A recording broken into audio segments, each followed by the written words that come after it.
coordinateur général Oui. de Cohérence démocratique qui est Monsieur Ona. Bonsoir Monsieur Ona. Bonsoir madame. Vous êtes ici à Nancy ce soir. Quel est votre message? Écoutez, ce soir à Nancy, nous voulons écouter les Gabonais.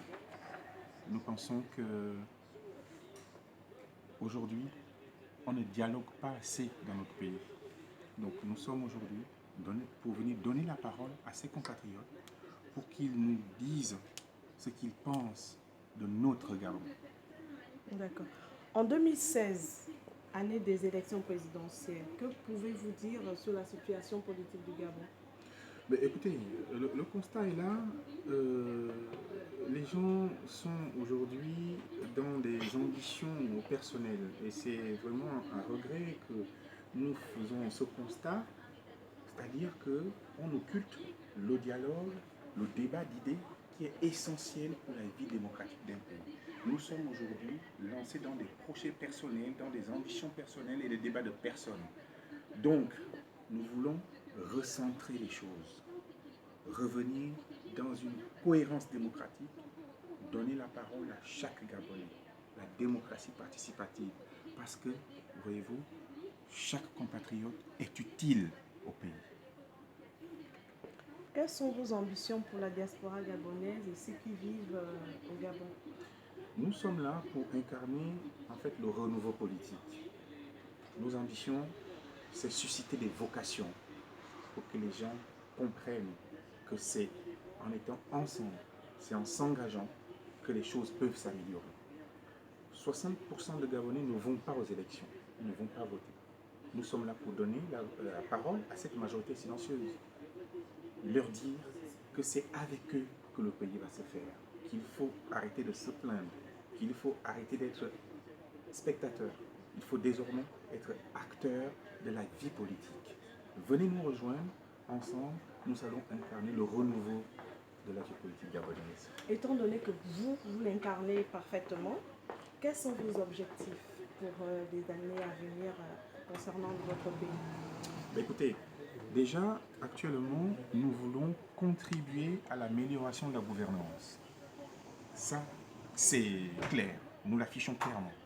Nous faisons des propositions concrètes pour amener les gouvernants à améliorer la gestion des choses. Ensuite, pour les ambitions du mouvement, nous voulons être un mouvement populaire avec plus de Gabonais possible. Voyez-vous, je comprends un peu votre question. Le débat aujourd'hui, ce n'est pas Cyril Hanouna, ni ce qu'il veut. Le débat, c'est le Gabon, le bien-être des Gabonais. Quels sont les sujets, les projets qui peuvent faire en sorte que le quotidien de tout un chacun s'améliore? Voilà en fait le vrai débat.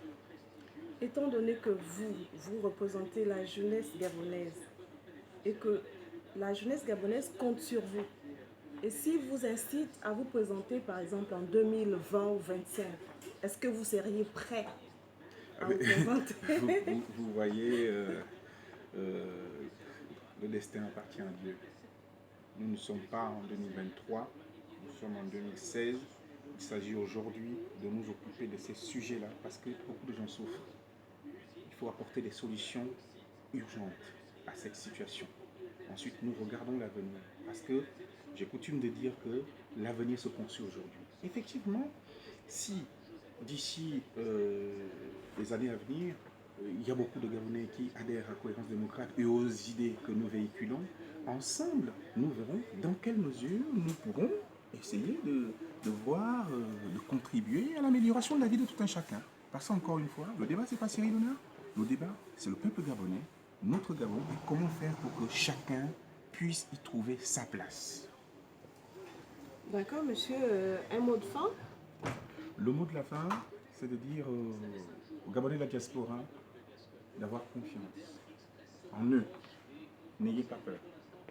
Car nous pensons qu'aujourd'hui, surtout pour cette année, d'année 2016, il faut désormais lire les projets.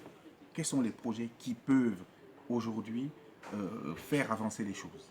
Les débats de personnes, ça n'engage que ceux qui sont là pour une politique de ventre, je le dis. Parce qu'il y a plusieurs aînés qui ont fait de la politique du ventre une institution, une religion. Nous n'en voulons plus de ces politicards. Nous voulons désormais une classe politique qui pense peuple, qui pense Gabon d'abord. Voilà un peu mon mot de fin pour dire allez vous inscrire sur les listes électorales parce que faire valoir sa voix,